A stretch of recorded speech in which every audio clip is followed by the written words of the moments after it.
Pick the Nintendo Shack and pray. Frederick from Fire Emblem Awakening says, yo.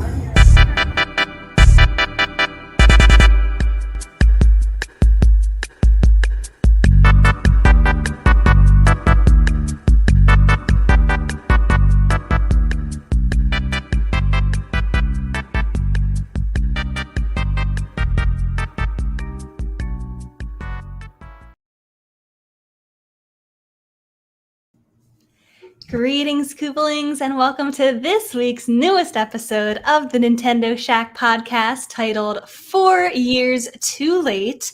You will maybe have some guesses about what that's referring to. If not, we will be chatting about it, as well as lots of other Switch-related headlines from this past week.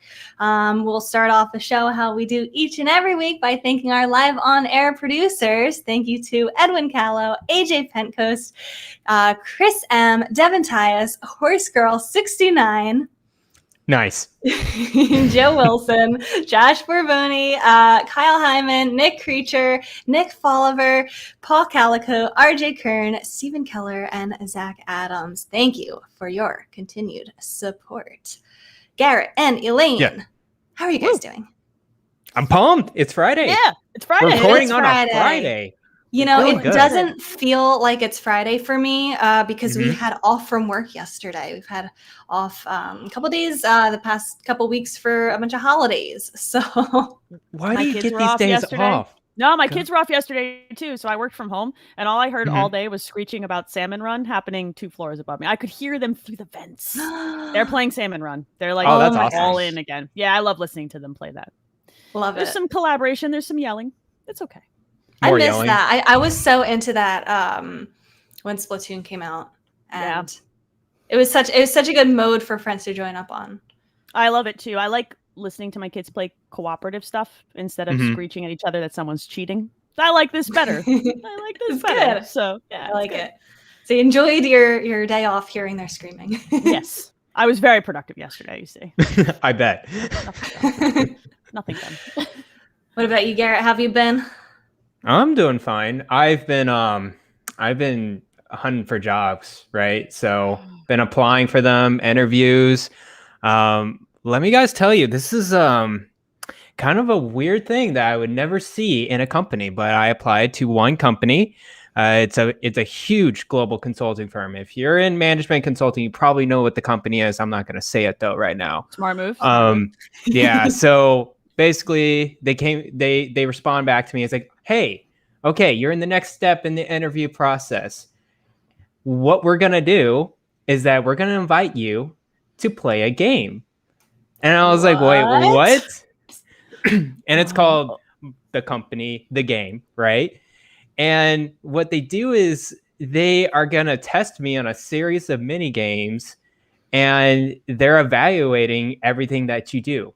And so I kind of actually went on other websites to search up what these mini games are, and they're no joke. They're pretty interesting what they do. One of them is like a resource management game where you're gonna have to figure out different environmental parameters, and then you're gonna have to just build an ecosystem up based off of like favorable conditions or whatever. So they're really trying to, make the mind think, right? They want to test out, see how successful you are given all these different variables, and see if you can solve this problem in a timely manner. I feel like I might know what company this is. At least the company that I'm thinking of, I think I've heard does similar things. That would make me so nervous and so stressed out. That stresses me out. I walk in better when I can just like shake hands and kiss babies. Like I got my job when you charmed someone. I've talked myself into more than a few jobs where I'm like, I don't think I'm qualified for this, but I'll figure it out. That's my vibes. So wait, so you have to go do this? Yeah. So I could do it anytime now until Monday. I haven't not done it yet. I am just trying to look around, prep a little. It's like individual. It's not like a group thing where they throw you in and like have you work with people to figure something out. Right. It's just by yourself. What they're doing is they're sieving a lot of the applicants through just this test. And it's like, it doesn't cost any more for them. They made the games and they just send it out to anyone, and you can work from home doing it. So it's just like an offline assessment. That's you do it from home? Yeah. You don't go to a certain location or anything. You do it from home, and they give you the link and everything. And what they do is not only they know your product score, but they also know your mouse movement, your mouse clicks, and they track everything to give you a process score. To see like what your mind, like that you looked up here because your mouse went up there. Yes. Oh my gosh, this is why you have a second computer open to do what you need to do and figure it out. Exactly. They can probably track that too. Break the game. They infiltrate everything. Yeah. Anyways, it's like the calm before the storm. I already had to do something with another company like the past week, so this is the next step. I'll do it this weekend sometime. I'm gonna play some other games this weekend to prep me up a little bit, but it should be fine. I should just go through it and just be done with it. It's just so stress-inducing, like it's doing stressful. these type of stuff. But yeah, job searching is stressful. In general, yes, it's a full-time job to look for a job. It is. That sounds better though than I've had job applications where I've had to fill out like a personality test. Like you had to fill out like. And then it's like you're rating yourself and saying like, I work best when my manager is like this. And it's like, well, like no, it's such a wide range of answers. Yeah. It's just so silly. I don't know. And you're trying to judge yourself, but you just don't know really. We did that exact thing at my company, and they encouraged us to print them out because it would show like some of the detailed information about how you work best and put them outside our cubes. And I was just like, mine should just say angry. Like, that's what it should just say. Bring snacks, kind of angry, step back 3 steps. Like, what? But they had these, like, nice ways of saying it, and somebody came and looked at mine, and they're like, that's accurate. And I'm like, it should just say angry. And it would be just in general, just angry. Unless you give me food. I'm sure then I'm, like, less angry. There is a meme, like, that I keep on my phone, and it's a cat looking through a magnifying glass with a really angry face, and it just says angry. And I'm like, this is a whole mood. This is what should be outside my cube. I love that. This is what, angry. So, have you had any time for gaming in the midst of preparing for this, Garret? Yes, but not Switch games, not Nintendo games. What? I've been playing Life is Strange: True Colors. I feel like this is a theme. Yes. Yeah. It's going good. I'm in episode 3, and I think I don't want to do any more thoughts than that, than just saying I'm in episode 3. Okay. And just go with it, because I want to round out my thoughts once I'm done with the game. I have initial thoughts.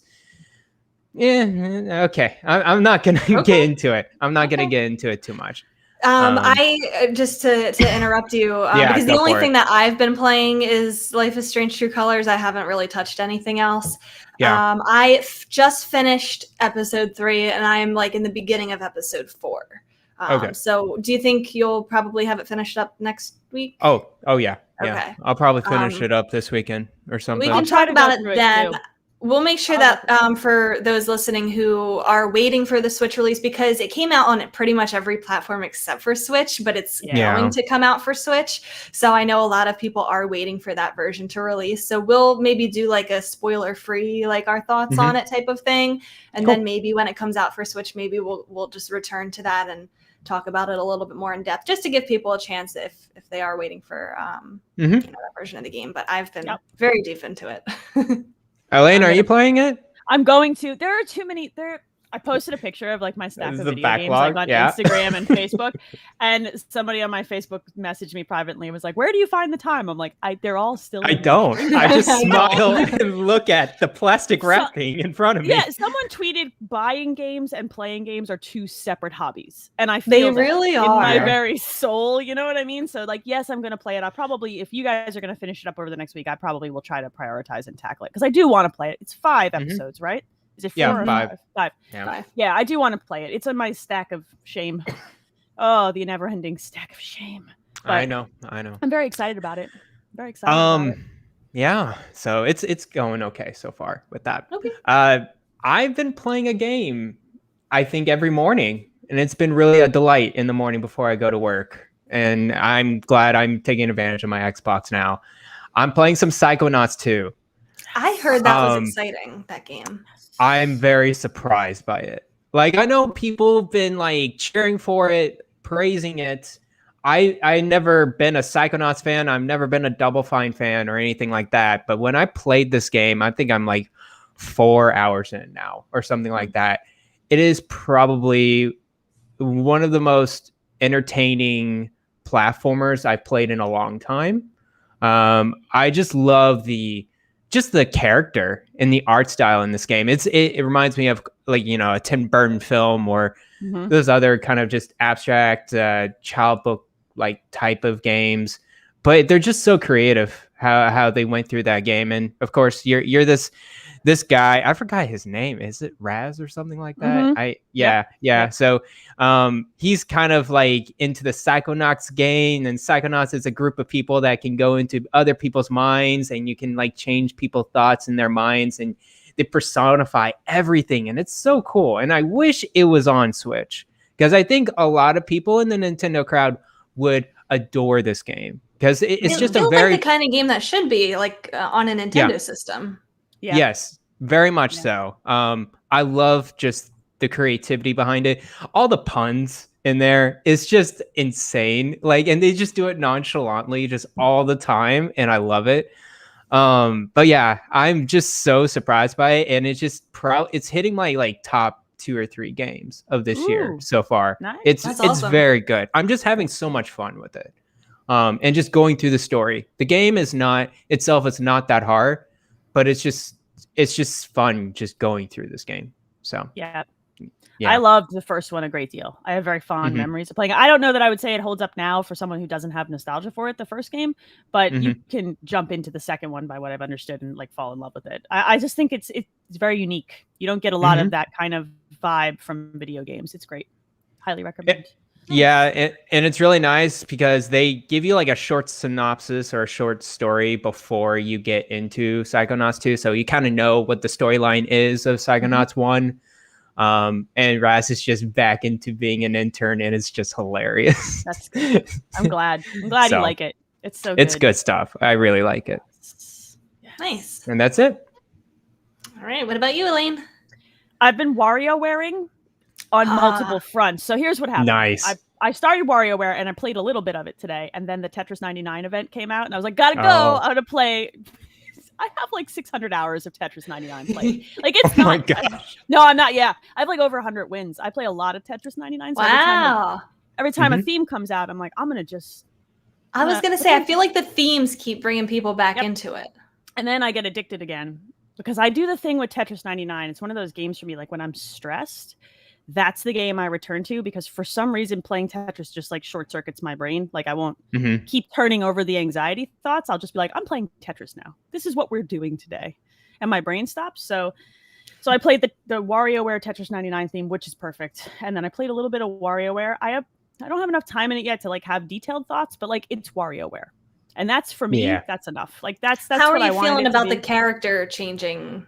I like that stuff. I think it makes it feel unique. I also haven't played a WarioWare game in a long enough that I'm not sure I'm mad about it. You know what I mean? Like it doesn't feel wrong. My kids like it too. They're having fun with it.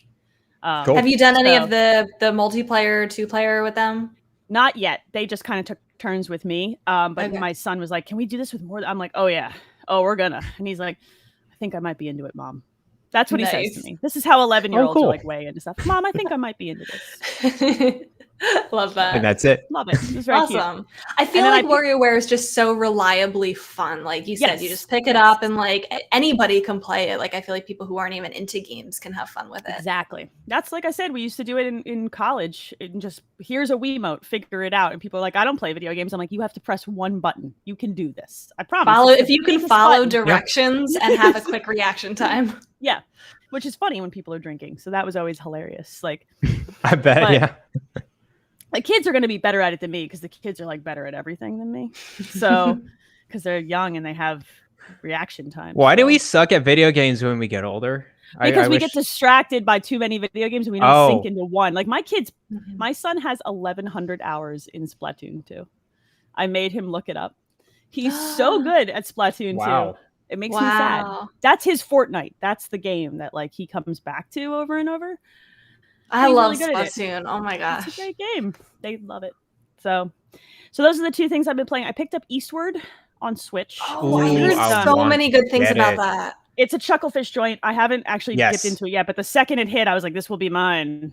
It's an RPG and it's supposed to be fantastic. So I think it's $25. So it's on my Switch Lite. I'm going to lay in bed tonight and try that out. I'm excited.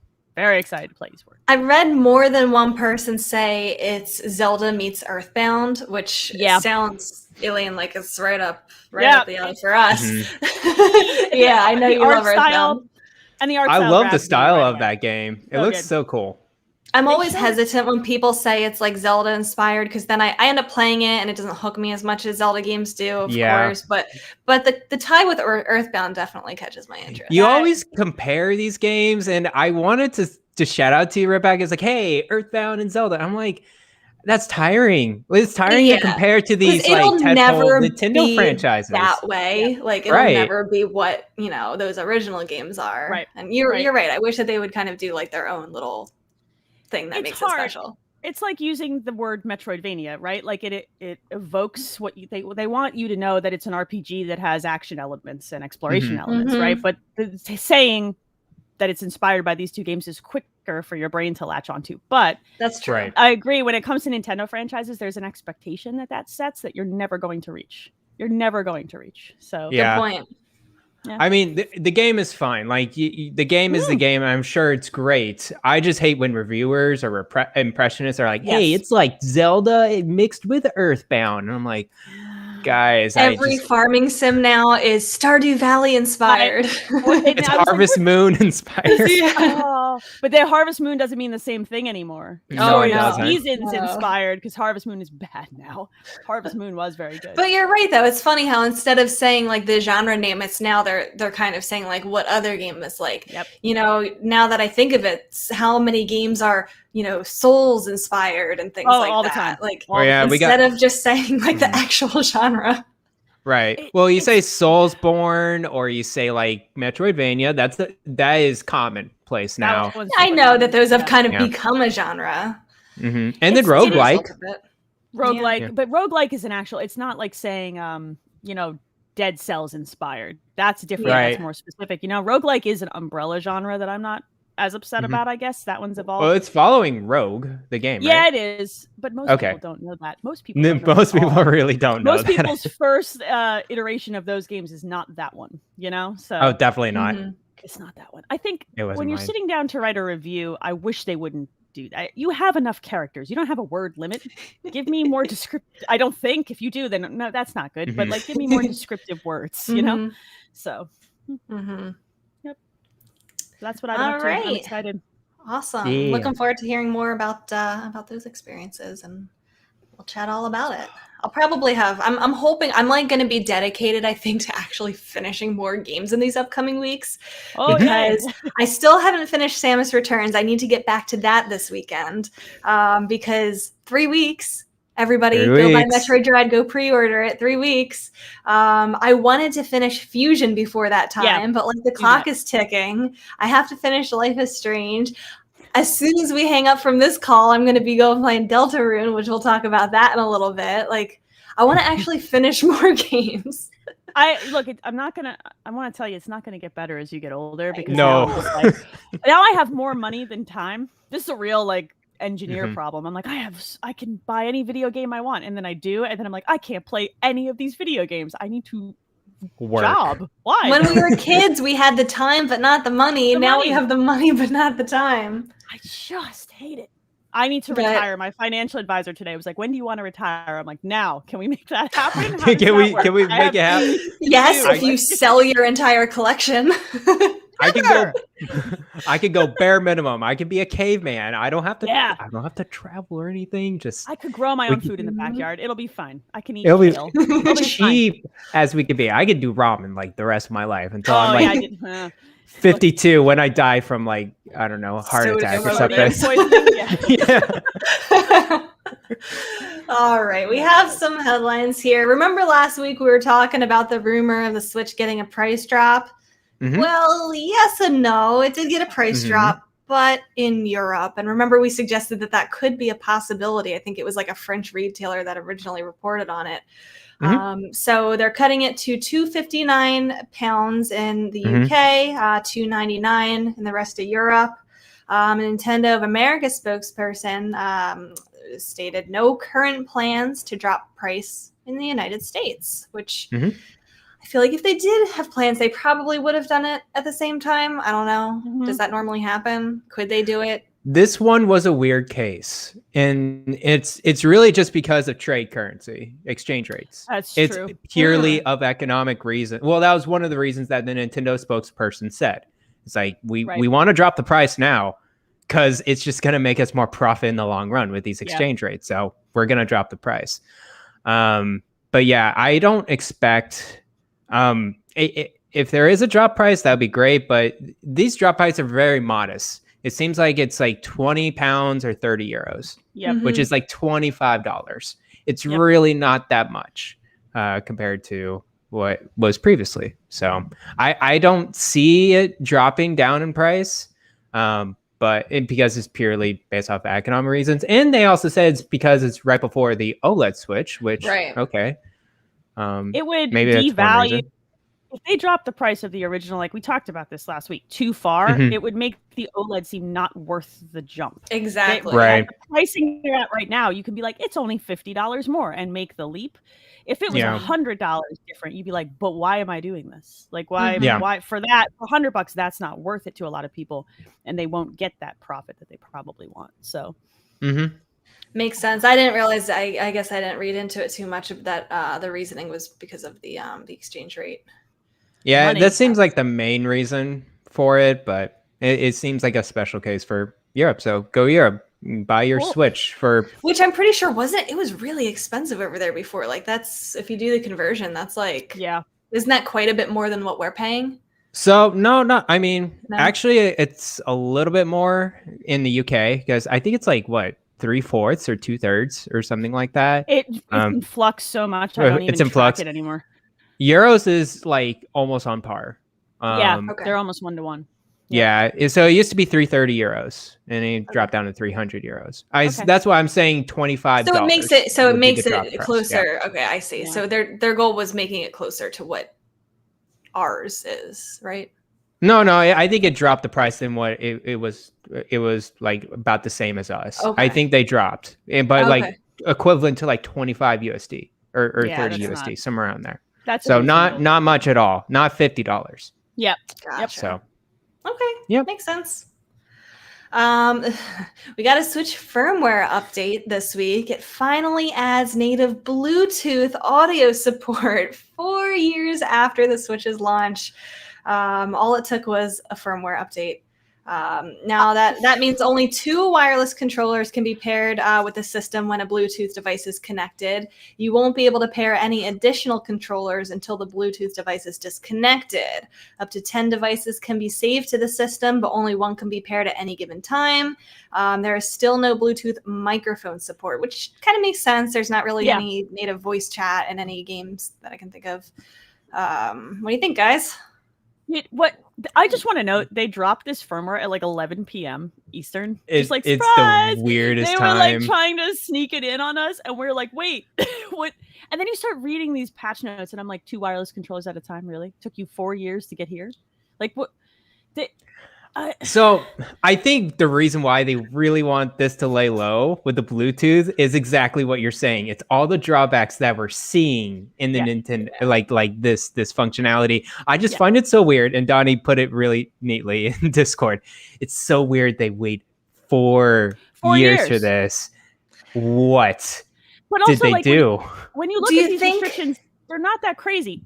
If you have Bluetooth headphones in, do you have more than 2 wireless controllers paired to the Switch? Because that's weird. Then you have you're playing single player, right? Yeah, exactly. So like, why bother to even? It's so weird. Who came in and looked at the code and went, "Did you guys know you left toggle off for Bluetooth? Did you guys know?" It's like an intern probably who was bored, and they're like, "Take a look at this code for us." And he's like, "Did you guys know that there was a Switch in here? Does this work?" And they're like, "No." And he's like, "This works. We should just." That's how it felt. Flip it out, like right now. Almost wonder, and this is just me thinking because of how seemingly out of touch Nintendo is with what fans actually want, that they probably didn't think it was that important to have that. And now with the OLED coming up, maybe they're hearing the buzz that like people want Bluetooth, with the OLED. to get it ready for that launch, maybe just making it compatible for this as well. I don't know. I could see them just not having any priority for this and just being like, yeah, okay, we'll just pitch that as an extra feature. Totally. I look, they spent all that development money on the Ring Fit thing, but didn't think to turn this on. Like, that's the thing that blows my mind about Nintendo. And I don't think it's like malicious. I really just think they are exactly what you said, out of touch, like completely. It's why I have to use an app on my phone to do voice chat. Touch. It's just a little weird to me that they just switch this on. And like, the thing is, a lot of people or a group of select people, I feel like me and us Nintendo fans is like, we want Bluetooth audio. Like that's one of the most wanted features. And I would think an OLED Switch would like do the trick, right? It's like, okay, they got enough hardware, or like, oh, they decided to add it in the OLED Switch, they're gonna do it. But the fact that they had it for the or they had the functionality for the longest time. I always thought it was hardware holding it back. Turns out everybody thought that. No, it was like the one that blew my mind. Like, I own a Switch Lite and I commute with it. And that's when I want the Bluetooth audio, because I jump on the train and pop my earbuds in, and I want to be able to do that. So I bought an adapter so that I could do that. Because you don't want to be sitting on a crowded train with a wire. Bad things will happen. It's Philly. Exactly. I could be murdered. I mean, you know, I joke. I love Philly, but you don't joke. But like, well, okay. I know which neighborhoods to avoid. You're right, but like, it's just like the time to drop this firmware update would have been with the Lite, right? Because it's like, look at our portable device that you are even more portable, and you put the headphones in and you get on the train. Why now? I really do think they just didn't realize they could do it, and just like, oh wow. I guess we should do this for everyone. It's like the stupid Twitter meme. Well, we've been working on this for 4 years, and they just tweeted it out. Like, poor Genki is over there like, we developed a piece of hardware for you. Yeah, a little dongle. Oh, no. For it. And now everyone that bought that is like a useless product. It's like, they're probably panicking right now. Like, we're not going to sell any more of these. Oh my God, the Nintendo's just sitting in a dark room in a chair with petting a white cat. Like, ha ha ha! We've taken out the third-party company. I mean, their beautiful device. At the same time, maybe they tried to sue them and it didn't work, so they're like, "Here's a way to put them out of business." That's so evil. Exactly. That would be malicious. At the same time, I'm not surprised that the launch Switch can do this, because a PSP Go can do multiple Bluetooth. A Vita can do Bluetooth. Just like more reasons the Vita was ahead of its time, kids. More reasons. Exactly. It's just so weird. Now, I want to mention, like, have you guys tried out Bluetooth audio? Like, have you personally experienced this? I haven't tried it yet, but I've heard some things. Mm-hmm. So I've tried it with my cheap $30 third-party wireless headsets or earbuds, and it's okay. There's a little bit of a delay, like half a second delay.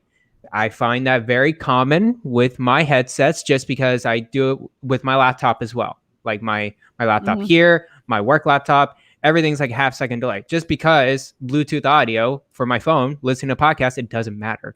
Like visually and audio, like it doesn't matter at all. So I feel like people are saying, oh, this Bluetooth audio sucks. This delay sucks. I'm like, well, do you got good Bluetooth audio headsets? Do you have Razer has these gaming headsets that have very low latency that you can have. I'm sure Apple AirPods are pretty good. So I'm not sure if it's Nintendo hardware related. I heard it like the distance is pretty short too. Bluetooth Absolutely, in general, yes. Yep. But you're playing the Switch. Like, it's supposed to be like almost right in front of you. If you're probably going to be holding it while you play. If you're not and you're sitting across the room, it's weird. If it's in the dock and you're using this, that's like, that is. If you had audio, like voice chat, that would be a different conversation, right? But you're holding it for this. Like, and I use the Genki adapter on my Lite. I have been for a while, and I like it. Like, I've liked it a lot. So I'm curious to see how it compares. So I'm going to swap back and forth and see. Cool. BT Photo brought up a pretty good theory in chat. You need to get the official Nintendo Bluetooth headphones. Now that would be the least surprising thing if next week they say, here's our official pair, $59.99. Yeah. Oh, that's cheap. You don't think $99.99? That's true. That's true. I want like red too, like a green and a pink like earbuds like in Splatoon. That would be kind of legit to have. Man. I would pay good money. They could be not good headphones. We'll hear you. Stop it. Your mouse is being tracked, and now Nintendo is listening to you in their evil Dr. Claw chair with their cat.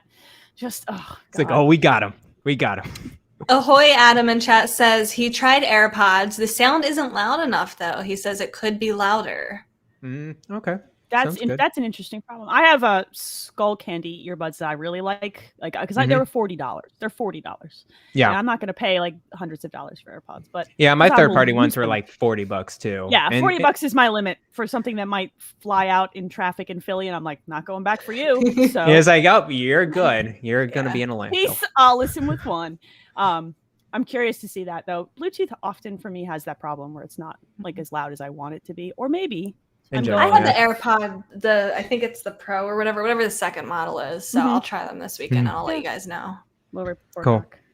Yeah. Love it. Adam actually had a question for us related to this. He says, with Bluetooth being added, do you think there are any more Switch firmware or user interface improvements coming from the OLED release? Odds are we get more themes. Odds are they just aren't basic colors.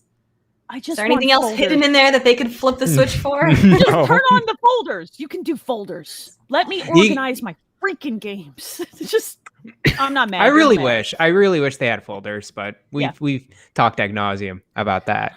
Now, to be fair, themes, didn't they come to the 3DS 4 years after? Wasn't 4 the magic number for that? It has been 4 years. Really? I have to look. Not off the table. I don't think so. I think themes were before 4 years. Was it?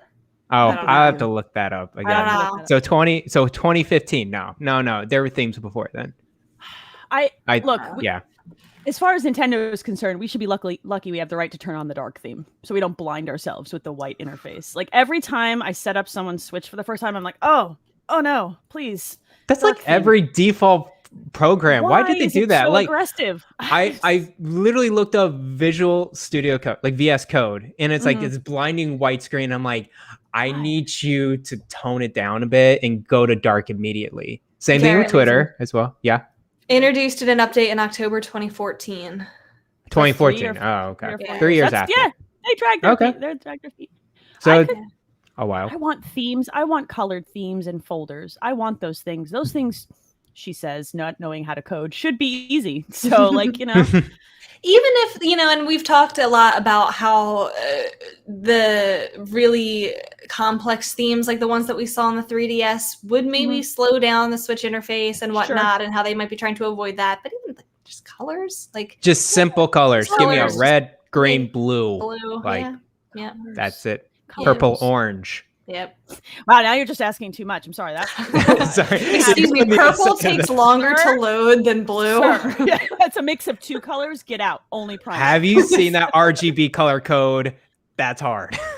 Oh no, guys, a slider? No, we can't do a slider. We can't do that. No. Do you know how long it took us to find the switch for Bluetooth that we lost? We lost that in the code 4 years ago. I don't know what happened. G-Man in chat wants them to turn on the switch for eShop music. Yes. Or get some sort of music. That would be cool. Yeah. eShop music would be nice. I used to like that when, like, I would go on the Wii U eShop, like around Christmas time, they would have like the Jingle Bell kind of like rendition of their Mario songs and stuff.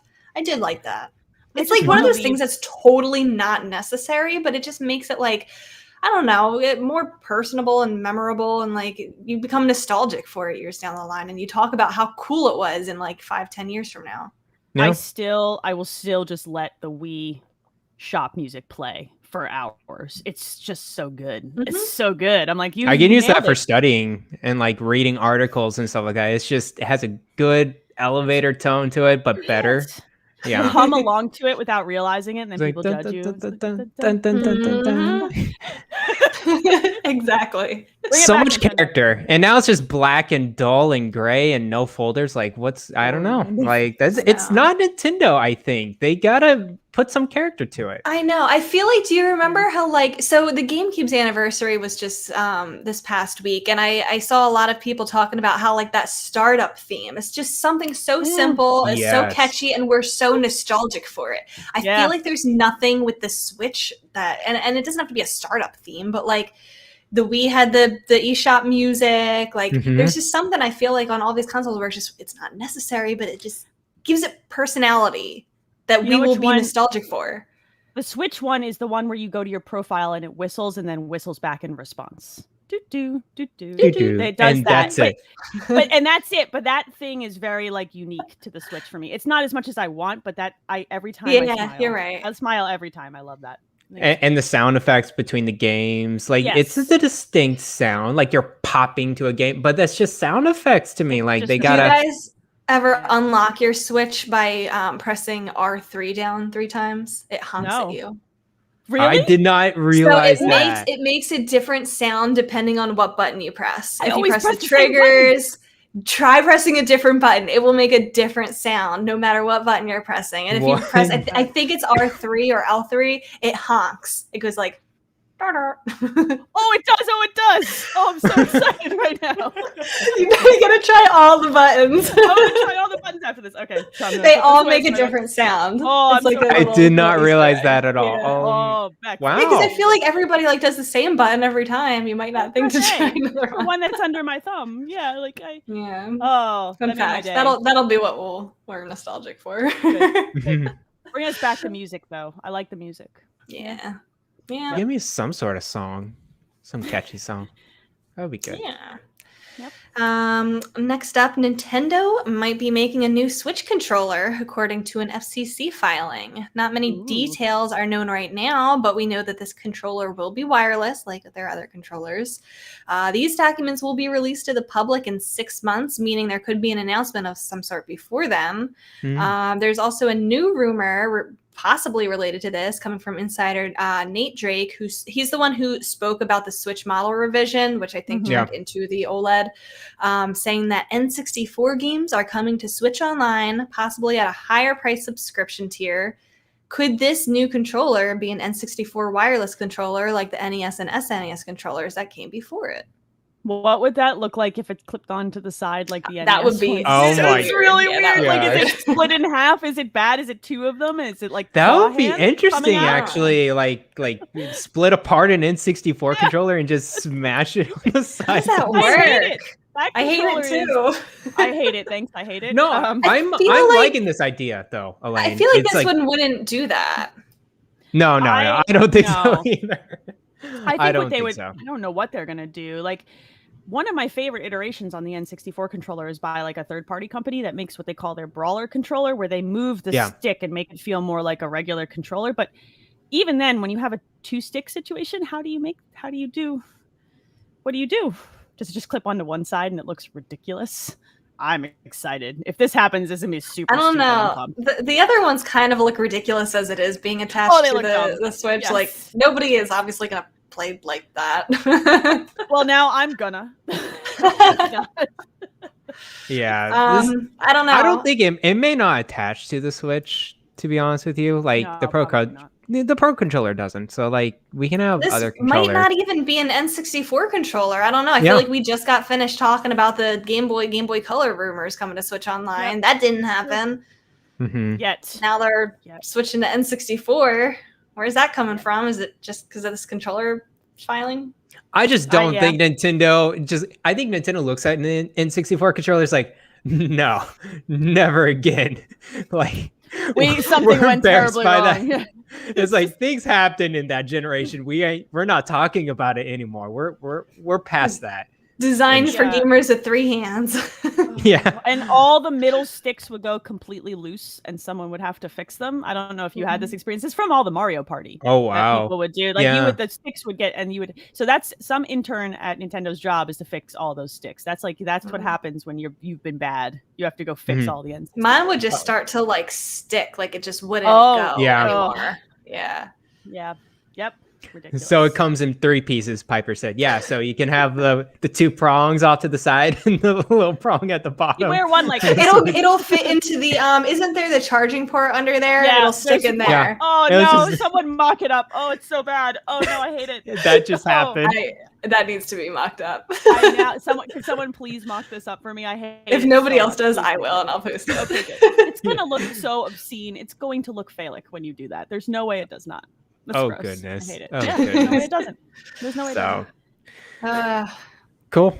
Well, we have So a new we'll Switch see if- controller. I mean, this controller exists.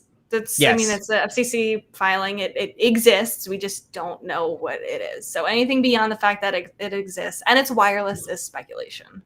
Yeah. Mhm. I wonder if it could also be an iteration on the Pro controller. You know, they could decide be. it could do that. You know, there's lots of It things. could be a Joy-Con revision. For Mhm. God's sake, please. That's true. That would be great. That would be great. Who knows?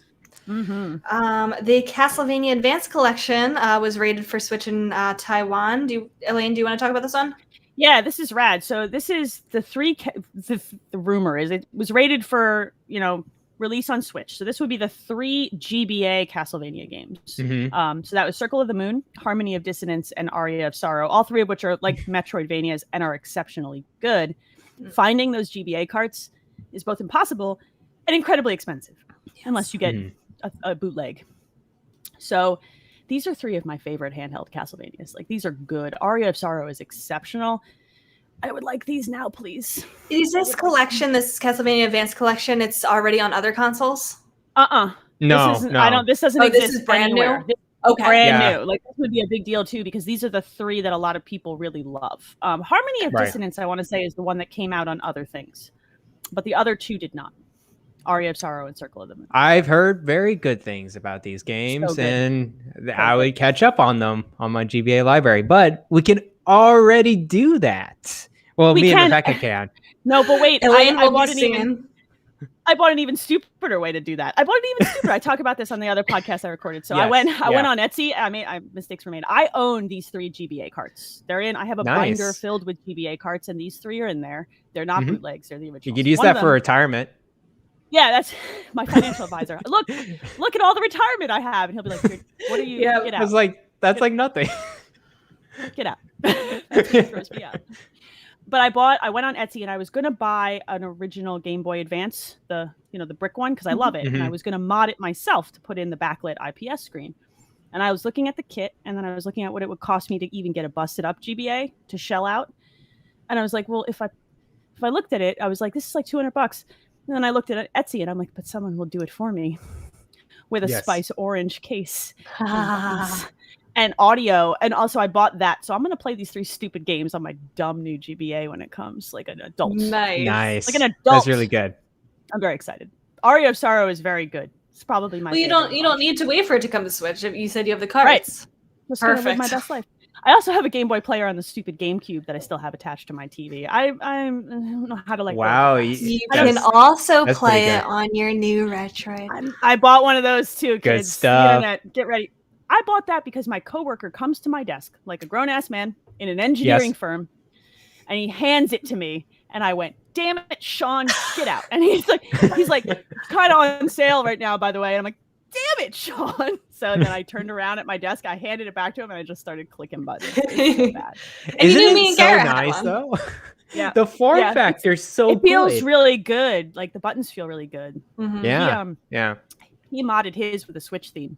So his Oh, that's really cool. front end looks like a Switch front theme, end but is it's all like- his, freaking cool. That's awesome. That So is really cool. good. Does it have folders? Yes, he's fiddling. Yes, with it does. Still. And he It- has, of yeah, course it has it folders. does. Yeah, it has folders. He said there's a program that he uses too to pull like the box art and stuff. So it's very cool. He's gone in deep. I just want to play video games on it. Just Mine has all the basic stuff. Like it looks Yeah. so ugly, and like you have to go through 5 different folders to get to the Mhm. games. But I don't care. It plays all my games. that's where I'm at with you, Sean. Not you. And I will share the link to the Etsy shop in the Discord once I receive my GBA and vet that it is good. Then I will. Then I Okay, will cool. share it. I don't want to share out a link to a shop that does me wrong because I don't want other people to go through experience. So if everything is cool, I'll share the link. Man, you're gonna make us spend money on this. Money. Looks really good. We're gonna get jealous and we're gonna want one for ourselves. I have very few GBA carts, so I like these old consoles. It's really cool. It's just I wish I can just. I mean, like you could probably buy a GBA cart that has just packed in a ton you can do of things ROMs. like that. You can also, and this is like I said, you can buy bootlegs that people load on original carts that play in hardware. One of my favorite things that people have done in the past is they took Mother 3, applied the fan translation, English translation ROM, and I can just run it in a GBA. Put it on a cart. It's very cool. Yeah. Very cool. Sounds good. I like the save states. I like save states. That's the only I'm very old and easily frustrated, so yes. Some of those games are hard. I don't want to repeat things. I don't want to waste my time on that. As a kid, I'm like, okay, I'll restart this whole 2-hour thing. But now it's like, no, I can't do that. I'm about to fall asleep. If I lose 2 hours of progress, I'm probably never picking up that game again. I quit this video game. Yep, I'm big same. Yeah. Oh, guys. This Yes. isn't Switch related yet, but it will be. Deltarune Chapter 2 is available right now for PC and Mac, just for right now, for free. It was a surprise announcement that came after Undertale's 6th anniversary live stream this week. I'm currently in shambles that I'm not playing it right now at this very moment, but I'm going to be right after we finish recording. It is not on Switch or other consoles yet, but Chapter 1 is available for free on the Switch right now. And when Chapter 1 first released, it wasn't on the Switch right away. I think it took a couple weeks for it to actually get on there. So Chapter 2 may very well come within a few weeks. At the end, once all of the chapters are out, it'll all be paid for on the Switch. The rest of the chapters are in development. No estimate as to when they will be released. It totally wasn't supposed to have Chapter 2 come this early. Right. Yep. I thought he said that it wasn't going to be released in chapters, that he was just going to release the whole rest of the game when he was finished with it. That's what I thought too, but I guess it makes sense that maybe he had a chunk he could break off and give away for free. The note is that chapters 3 through 5 will come it sounds like they'll come as one chunk, and then there'll be a price for essentially the entire package at that point together. It's odd because it did say chapters 3 through 5 on the website, and that is what I remembered, but shortly, like right before the podcast, I just booted up the game just to make sure it worked, and it goes up to chapter 7. Interesting. Yeah. Weird. Yeah. So why is this guy doing it piecemeal? What did he explain? Is the game really piecemeal, or is it he just wants it to feel people out? Like, why? So I don't know. Here's kind of what it was. For anyone who doesn't know, this is like the next game in the Undertale series. It's not totally a sequel, but there's like some aspects of it being a sequel, kind of, sort of. I know that doesn't make any sense, but just trust me. It's related, yes. Yep. Yes. When Chapter 1 dropped for free, just like out of nowhere, nobody even knew that this was a project that was in development. He said it's a demo. It most likely won't get any changes, from the original release, besides any kind of bug fixes or whatever. He said back then, and this was 2018? Elaine, do you remember? I want to say that's correct. The end of 20 It was Halloween, I think, somewhere around. It was Halloweenish, yeah. It was around this time period. Yep. I do remember reading him saying that the rest of the chapters would release at the same time together, paid, and it would be years away, like 6, 7, 8 years away. So it was definitely a surprise that this released today. Okay. It was so random too. Elaine, you're muted. I'm back. I'm excited. I clicked it. It didn't click. I'm excited. I'm excited about this. You're right. It was 2018. It was on Halloween. So. Oh, okay. Cool. Yep, 3 years later. It came out of nowhere. I read the tweet. It's like, hey, chapter 2 coming tomorrow. I'm like, what? What is going on with this game? What year is it? Maybe answer your question even a little bit more, Garret. Is chapter 1 kind of felt like if you wanted it to be a complete game, it kind of stands on its own as a complete game. It has a very distinct beginning, middle, end, and resolution. Cool. The very ending kind of had like a cliffhanger thing that you still have questions about the bigger picture of the world, which is what I guess the other chapters will go into. Yeah, it's just a very odd project, but I'm very into it. Hey, they're getting the buzz of this game. Like I understand Undertale is a pretty big game. I know you guys like really enjoy it. But the way this is handing out and like this spontaneously, it actually reminds me a little bit of Nintendo actually. It catches people by surprise. And it's getting the buzz. And I think that's how he's just working the crowd. It's like, this is how I get people to notice me so I can get more sales out of this. And it works. So that's good. Good on him. I'm sure he also makes a lot of money on like merchandise and things like that. He's partnered with Fangamer. This live stream was sponsored by Fangamer. So I think he makes a lot of money there. I don't think he's probably hurting for money after the success of Undertale. So he probably feels like he can give fans a little bit more. Many. Really? Wow. A lot. And he's a one-man team for Undertale. I think he did get a team for Deltarune. Don't know how big that team is. I'm trying to look for sales. So the game, it seems like it wasn't like too hard to technically program as versus other games, but I'm sure like that creativity in the writing and he does everything from the programming to the art to the music to every single thing involved with it. And that's with him being mostly a one-man team, I'm sure he has taken that's pretty good for this one. I'm not surprised that it would take that long. This is his creative baby. Yeah, this is. I think this is interesting. I'm curious to see how long now the rest of it takes, because the rest of it is where he can charge money for a complete game essentially and make back. You know what I mean? And I think that's the plan. That the price of chapters 3 through 5 will make back, like roll in the price of 1 and 2. So it'll feel like you're paying whatever $30-$40 for the full experience. We'll see. Yeah, maybe people once they're invested deep into 2 chapters, you're gonna play the rest of the game. Precedent Fangamer carries the physical edition of Undertale and a collector's edition. So Precedent would say that you could partner with them again, and you could buy a disc if you really wanted to. So cool, man. I just that Undertale is so special to me, and I love Deltarune, so I'm very excited to play this. And I can't wait to hear your impressions. I'm excited. I got to get into this soon too. Yep. Did you play chapter 1 of Deltarune? I did. Yeah. So now I need to play this. Because there's not enough video games. Totally not. You're competing with me, Elaine, with backlog. Dude, I think my backlog is more dangerous. I have so much more disposable income. That's true. Bad. That's true. I'm thinking of games that I got earlier. The one big game I can't believe I regret like not playing at the time, Bravely Default 2.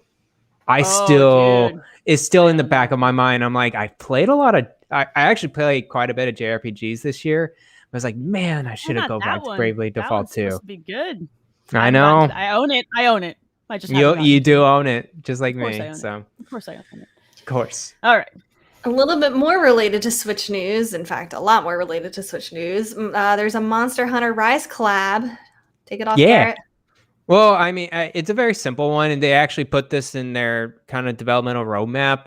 They've been going through just all the Capcom. They have a good deal with them. They have a pretty good deal with Capcom.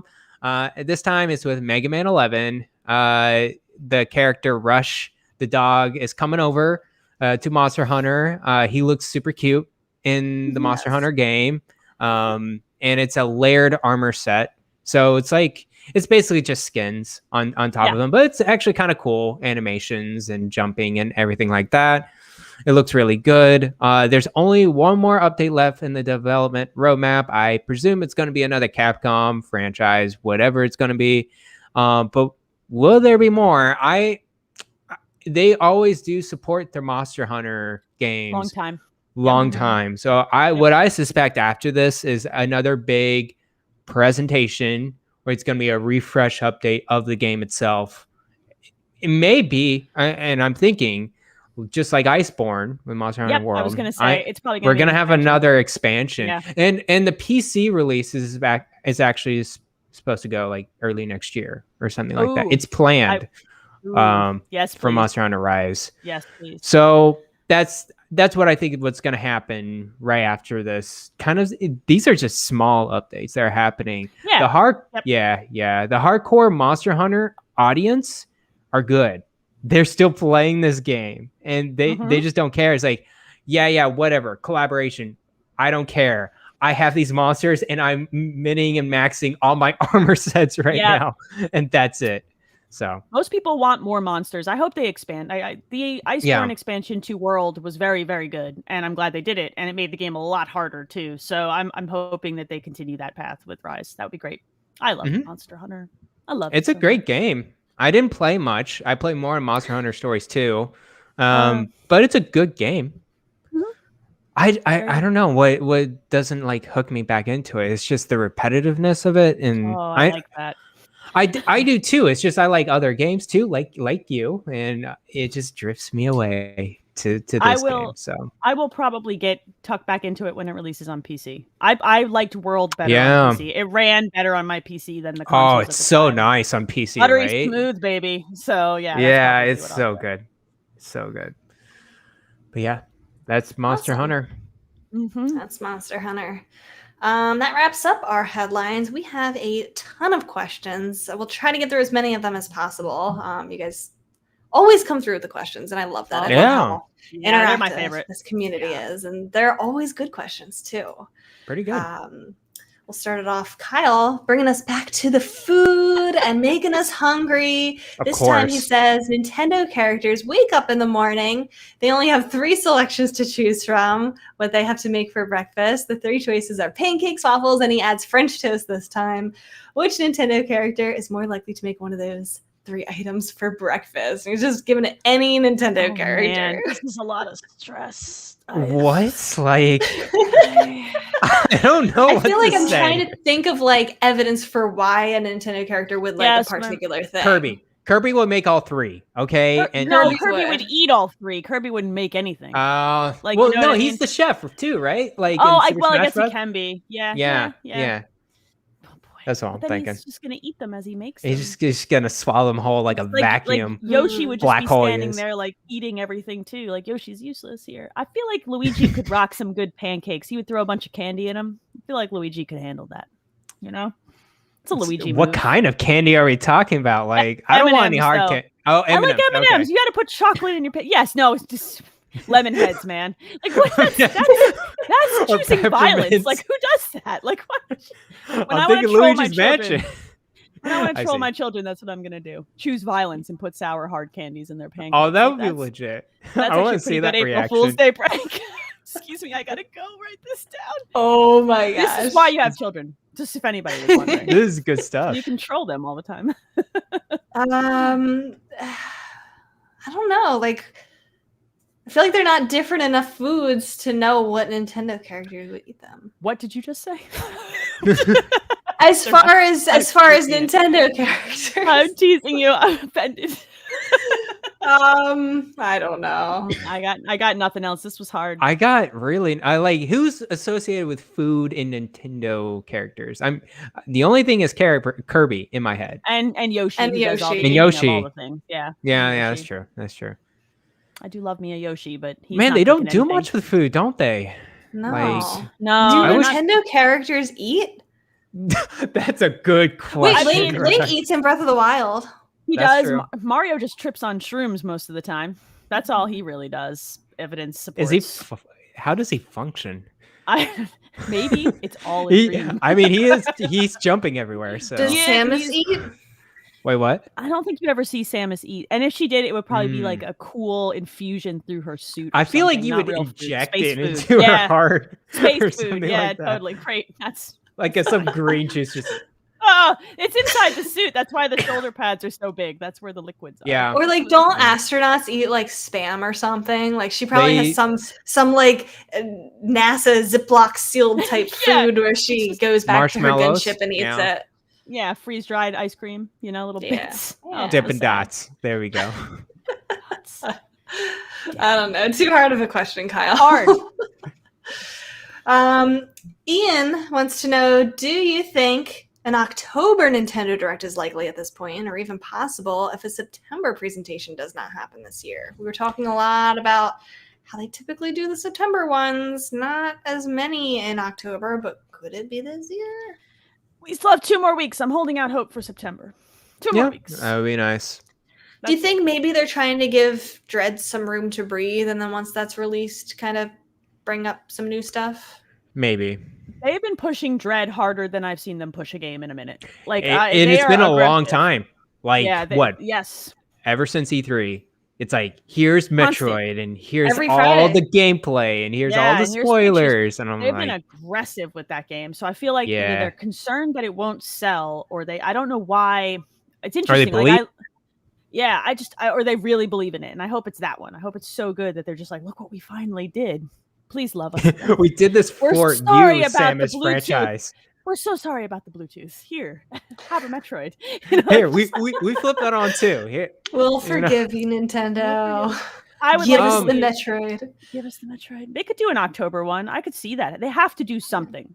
They're running out of releases. They have to tell us something, right? Soon. I don't know. Do they? I feel like they don't do a direct until January. Exactly. It's like, it's fine. You can do some drop videos every now and then maybe something Game Awards and just be totally fine this fall. So yeah, I agree with Garret. I think if we see something, it might be like a third-party direct. I think we have more things that we need to know about third-party titles right now. We'll get something at the Game Awards, like a Breath of the Wild 2 tease trailer, release window, something or another. And then I think we get our next full direct in January. That seems like a long time. When was the last full one? Like real E3. Big one? It was E3. E3, right? yeah. And then before then, I remember it being a huge gap. Granted, it was like a pandemic and everything. Yeah, but there was a pandemic. I mean, Nintendo's beating their own drum, man. They're setting the schedule, and like Ian, I'm just saying. I know a lot of people get their hopes up in September, and it's like, oh, maybe it's in October. It's like, guys, just you gotta calm down. It'll be okay. We got a lot of Nintendo games coming up. We got a lot of near early 2022 games that we know of as well. So just put the brakes on a little bit. I mean, it'd be really cool to see one. Don't get me wrong, but I refuse to put the brakes on it. Do not want to. Give me my news. Give me my news now.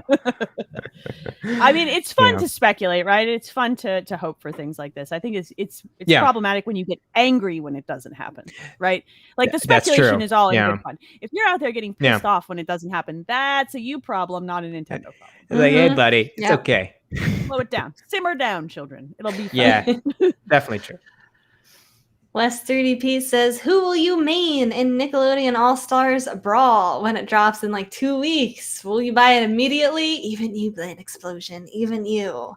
I'm not wasting $60 on this cheap knockoff Nickelodeon brawler. Oh, no. I mean, SpongeBob. Who doesn't want to play SpongeBob? Well, I will get it when it turns into like 5 years later and it's like in a clearance bin or something. Buddy, this is gonna be cheap on Black Friday. You're not gonna have to That's wait true. 5 years. Okay, just That's hold true. tight for like 60 days. It'll be fine. It'll be like $10. I'll buy it. If it goes under $20, I'll buy it.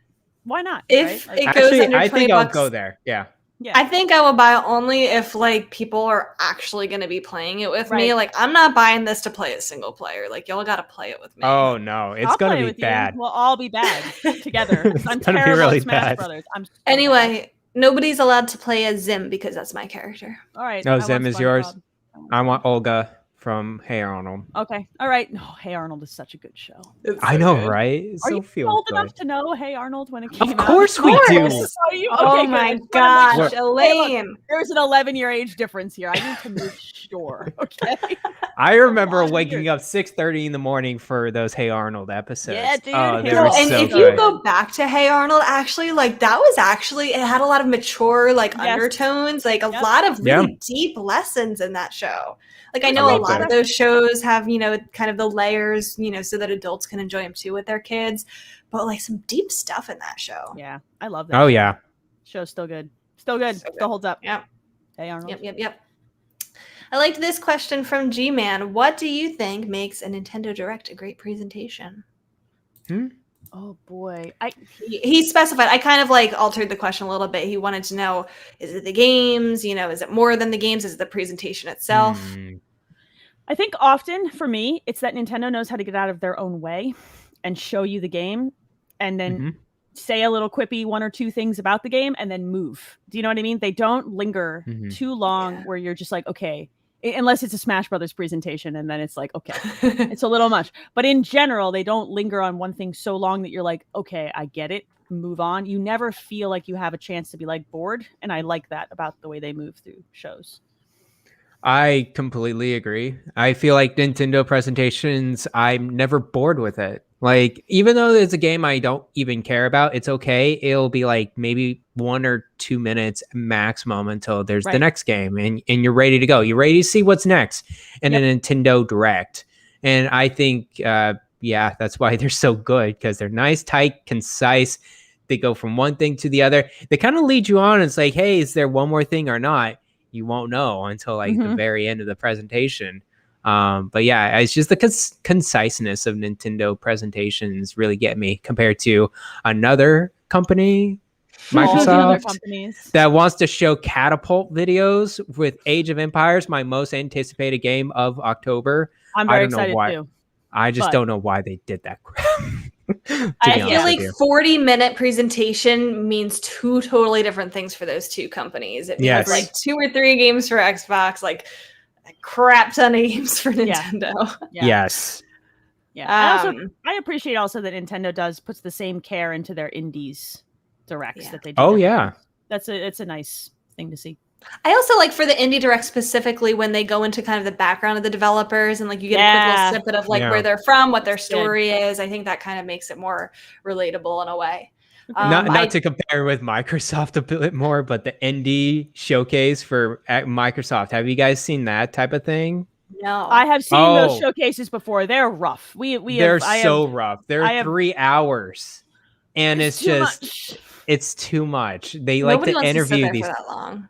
No. Exactly. They interview these devs, and I understand they want to give them the time to do stuff and have questions asked and answered, but it's like we're not paying attention to this at all. I would rather read an article about this than see this. So agree. Yeah. In addition to what you guys just said, I also and they've been doing very well with this too, when directs have a little something for everyone. Like maybe you're not going to come away with like every single game, you know, or whatever. It might not have your most favorite announcements, but almost every single direct, at least for me, I feel like there have been like at least 1, 2, 3 games that I'm definitely buying day one. And I feel like across the board, most people have been able to say that lately. Yeah. So I feel like a successful Nintendo Direct is when most people can say I found at least 1, 2, 3 things that I want to buy immediately. Yep. I do enjoy that. I enjoy seeing people with the screenshots of logos and circling the ones they want to get. Yeah. Like that's one of my favorite Twitter things. And you know, I do that every time.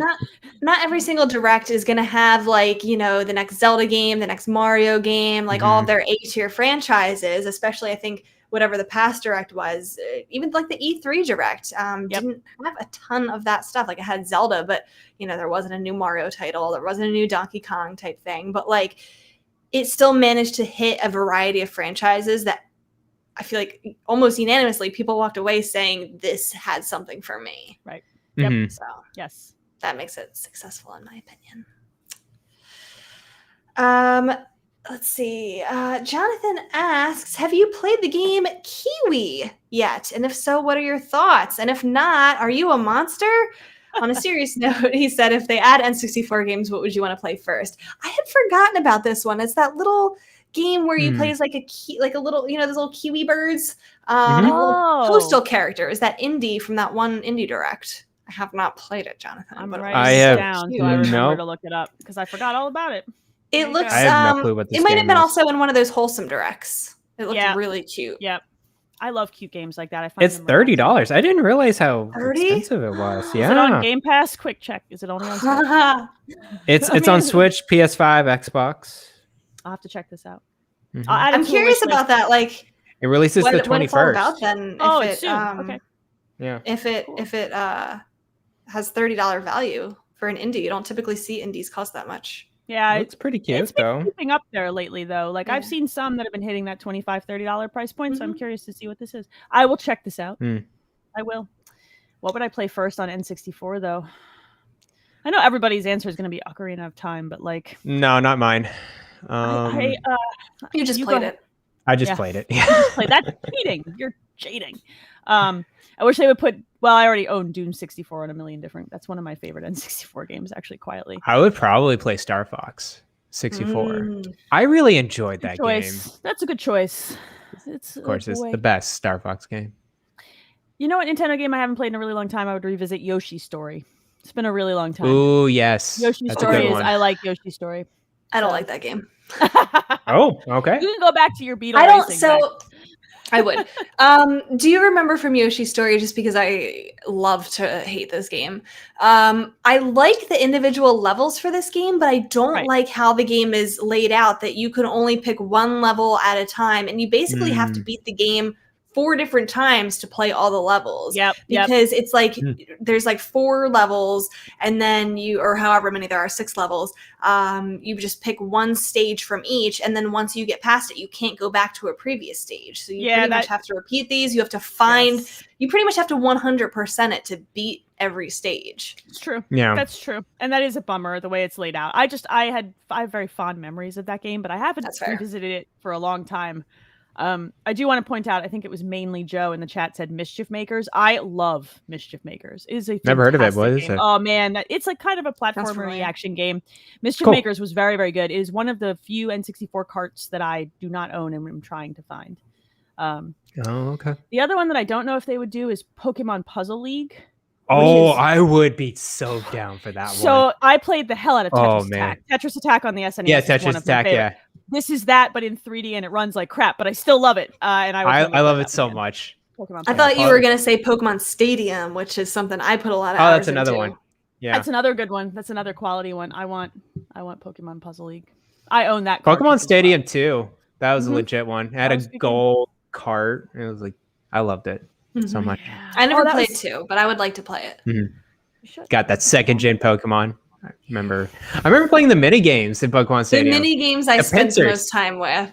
Oh my gosh, man. I love the pincer log one. I forgot other ones, but that's. Do you remember? Did you play the mini games in the first Pokemon Stadium?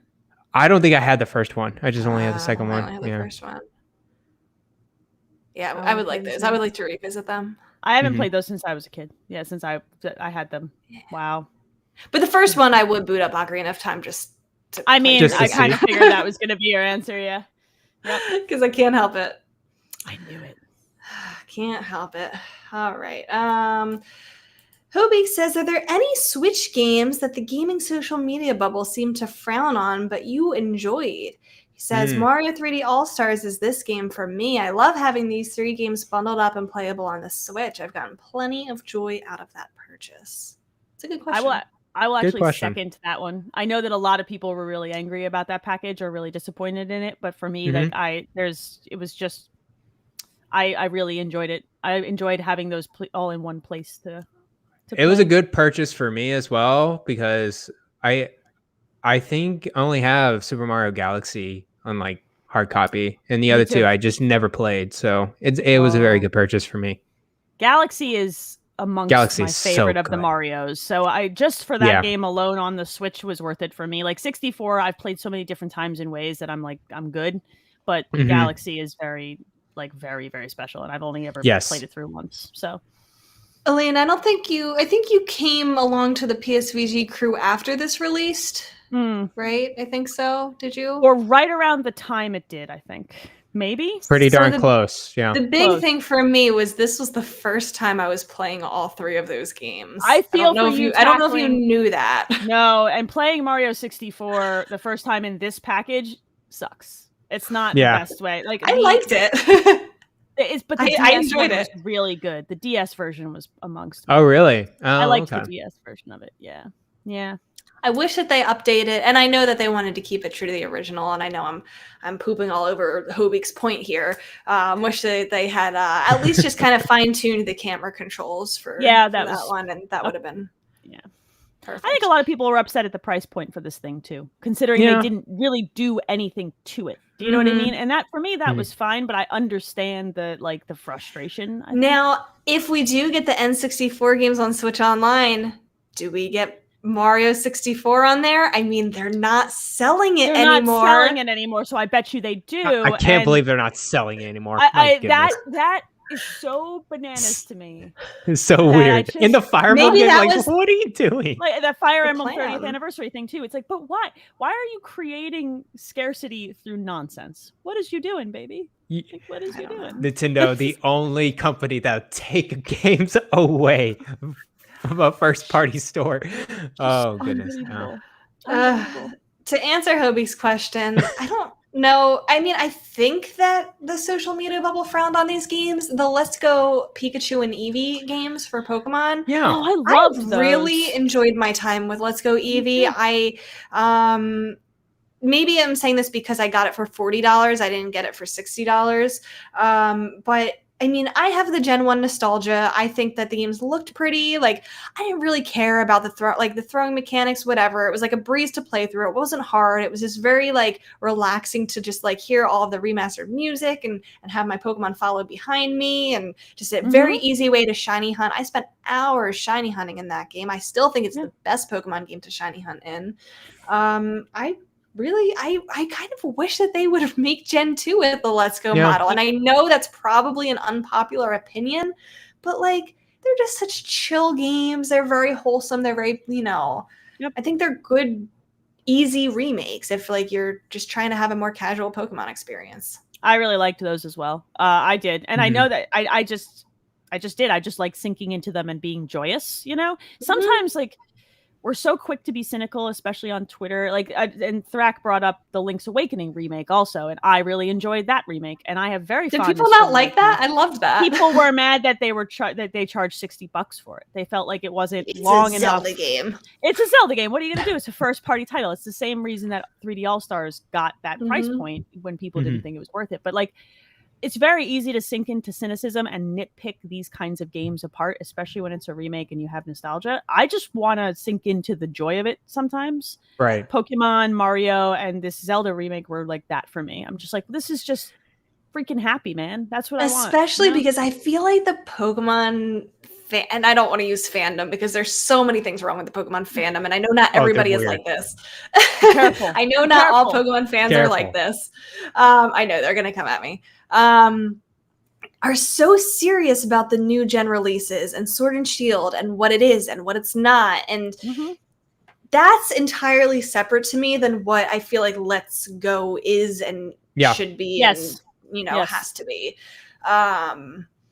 And I'm very okay with everybody fighting it out over Sword and Shield and whatever Gen 9 is going to be, and just give me my very easy, casual, it made me feel when I was playing that like I was playing it the way I did as a kid again, and not caring about stats and not caring about, any of that nonsense and not caring about that it has to be this way. And I miss that. People were upset with that one too because of the tie-ins to Pokemon Go. And it felt like, to some people, that's why I didn't care for it. Yeah, that's fair. Yeah. I like that because I thought the Pokemon Go stuff was cool, and I live in an area where it's very ubiquitous. So it was like I was very into Pokemon Go when Let's Go came out. Yeah, it was so it was Makes cool. Sense. But it stands on its own. Yeah. I would just wish they just had some classic version of it could be the same exact thing. I just want a classic version where I'm just battling Pokemon. It doesn't have to be that extravagant of anything. It's just literally changing battling in the wild instead of catching. Like that's all I cared really about. I didn't, but Let's Go was fine to me. I was like, okay, cool. This is a good game. This is a great game to go back to, feel nostalgia for. I'm going to expand my answer to Switch games to a genre in general that everyone's pitted against me, except for the few. And that is strategy card games.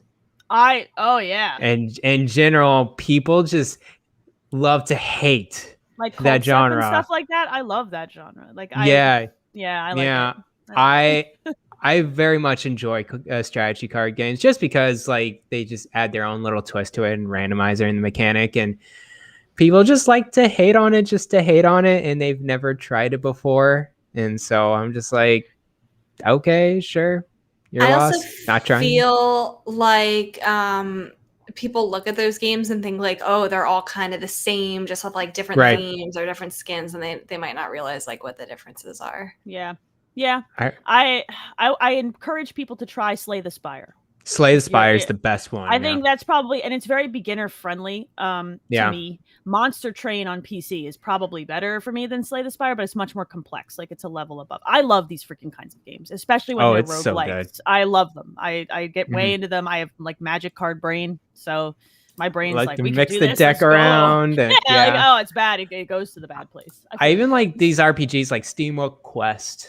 I loved that game. These types of games, like they are RPGs, but they have just that extra card mechanic to it, just to mix it up a little bit, have a little bit of flavor to the RPG. So, SteamWorld Quest is also a very, very approachable example and an exceptional one of those. Really, really highly recommend. Both on Switch. Oh yeah. Yeah. Brandroid wants to know, which Nintendo character would you like to interview? Why is it so hard?